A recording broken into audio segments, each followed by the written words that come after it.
Tomás trabajaba en una pequeña panadería de barrio, de esas que huelen a pan recién hecho desde antes de que amanezca. No era el dueño, ni el maestro panadero. Era el chico de los mandados, aunque ya tenía más de 30. Repartía panes, limpiaba, ayudaba a amasar cuando faltaba alguien, y sonreía a los clientes, aunque por dentro, muchas veces, estuviera hecho polvo. Vivía solo en una pieza alquilada al final de un pasillo largo. Paredes finas, techo bajo, una cama algo vencida y una mesa de madera que cojeaba un poco. No era una vida espectacular, pero era suya. Y él la sostenía como podía. La rutina era siempre igual: al despertador a las 4:30, agua fría en la cara, una taza de café instantáneo, la caminata de 15 minutos hasta la panadería, el buen día, Tomás de don Ernesto, el dueño, y luego el olor a masa, a levadura, a madrugada, una mañana de invierno, de esas en las que el aire parece morder la piel.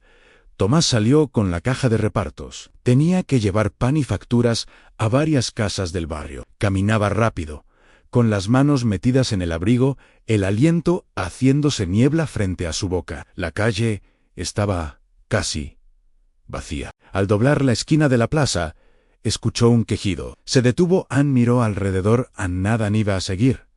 Pero el quejido volvió, un poco más claro. Provenía de la entrada de una casa vieja, de rejas altas y pintura descascarada. Se acercó en el umbral.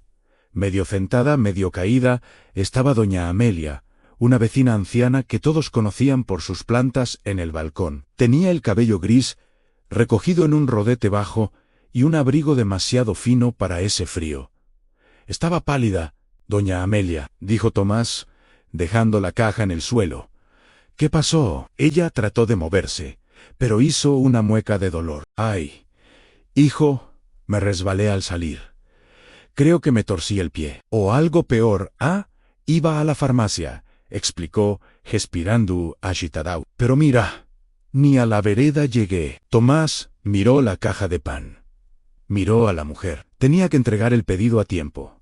Ya sabía que don Ernesto se ponía de mal humor si los clientes llamaban a quejarse. Mordió el labio. Volvió a mirar a la anciana, que intentaba levantarse sin éxito. No hizo falta pensar demasiado. Espere, dijo, agachándose. La ayudo a entrar primero, luego vemos el pie. La tomó con cuidado de los brazos y la ayudó a incorporarse. Amelia gimió bajito, pero se sostuvo, abrió la puerta con manos temblorosas. El interior de la casa olía a té viejo, a libros y a plantas. Había macetas por todas partes, en repisas, en el suelo, al lado de sillas. Tomás la acomodó en un sillón junto a una ventana donde entraba la poca luz que había a esa hora. No, hijo, ve a tu trabajo, murmuró ella. No quiero problemas para ti. Tomás negó, ya decidido. Primero veo ese pie. Si está muy mal, llamo a alguien. Le sacó el zapato con suavidad. El tobillo estaba hinchado, amoratándose. Esto no es solo un golpe, dijo. Necesita que la vea un médico. Buscó el teléfono de línea, marcó el número de emergencias y mientras esperaba, le preparó un té.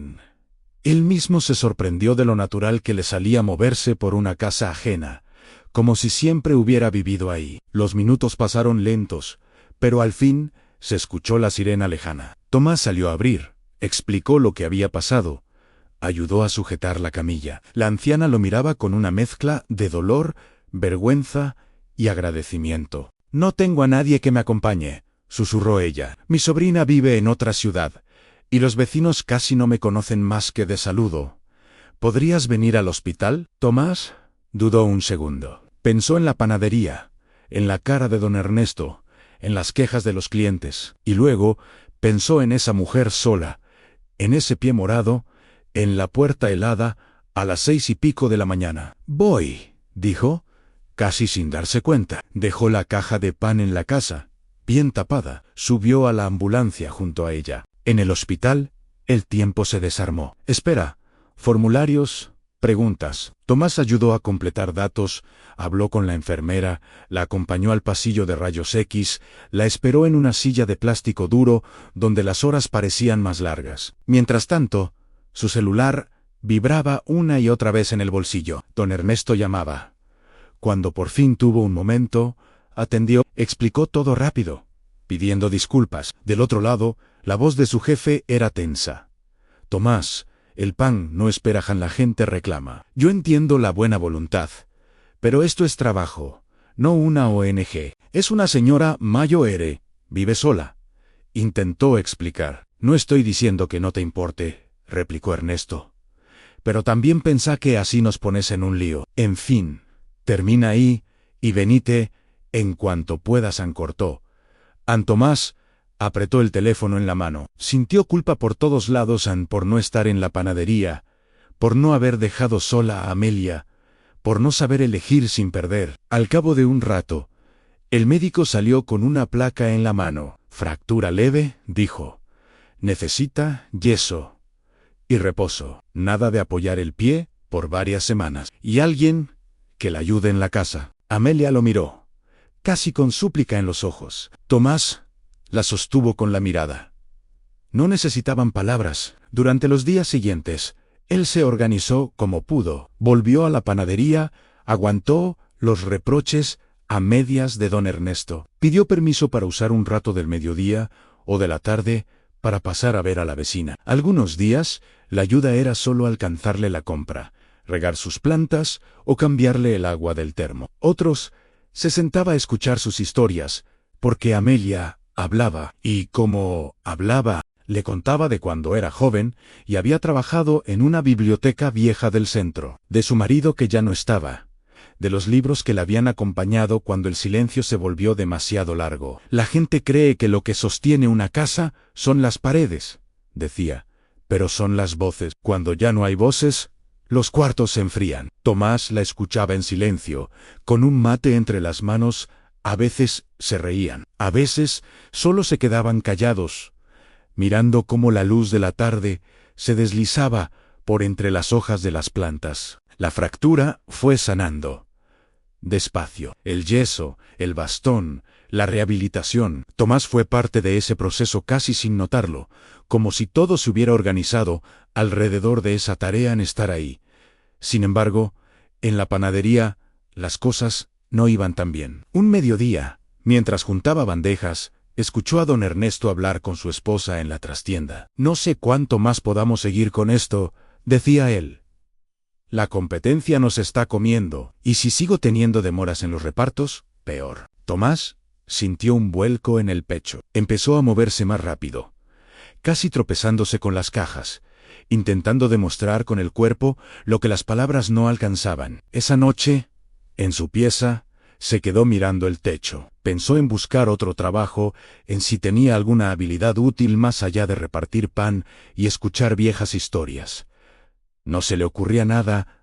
Pasaron los meses. El invierno se dio a una primavera tímida. Las calles comenzaron a llenarse de colores y ruidos nuevos. Las plantas de Amelia florecieron como si quisieran recuperar el tiempo perdido. Un día, un auto negro se detuvo frente a la panadería. De él bajó una mujer elegante, de unos 40 y tantos, con una carpeta bajo el brazo. Miró el letrero del local, entró, saludó con una sonrisa educada.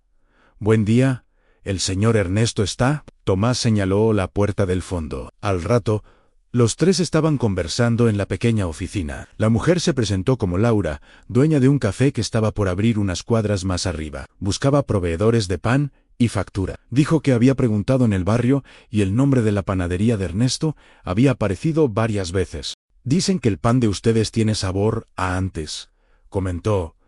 Riendo, «en eso me interesa». Empezaron a discutir precios, cantidades, horarios, pero a Laura no solo le interesaba el pan. Miraba alrededor con atención a las paredes, las fotos viejas, los detalles pequeños. En un momento, vio a Tomás colocando panes en las bolsas, saludando a una clienta habitual con un «lo de siempre, ¿doña Rosa?».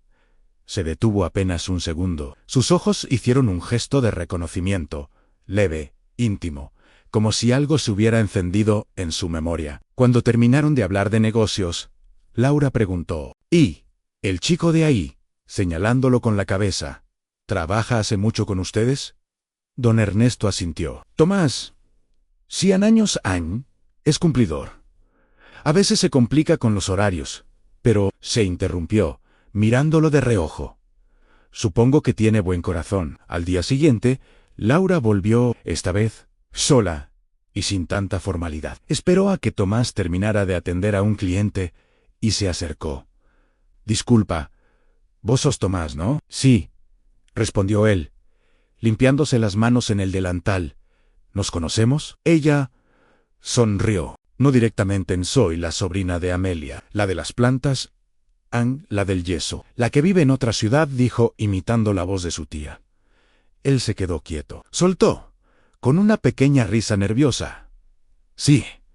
Claro, Amelia habló mucho de vos. Laura apoyó los codos en el mostrador. Mi tía me contó todo lo que hiciste cuando se cayó. Cómo dejaste tu trabajo, cómo la acompañaste al hospital, cómo fuiste a su casa todos esos días. Bajó un poco la voz.